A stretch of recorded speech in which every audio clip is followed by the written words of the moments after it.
This is the babies at about 10 days old. All of them are now feathered, most of them.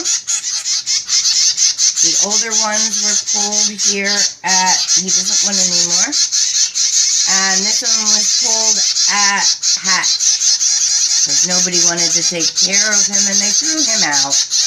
There were too many in the nest. There's 5 more downstairs in the nest. I took care of these 4. And this is how you hand feed them.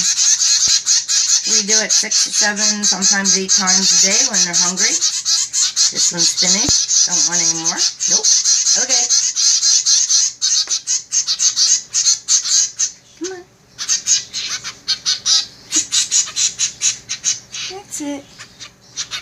2. There you go. 1 more.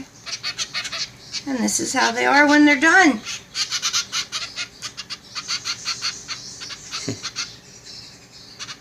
Nice and quiet. Oops. Nice and quiet.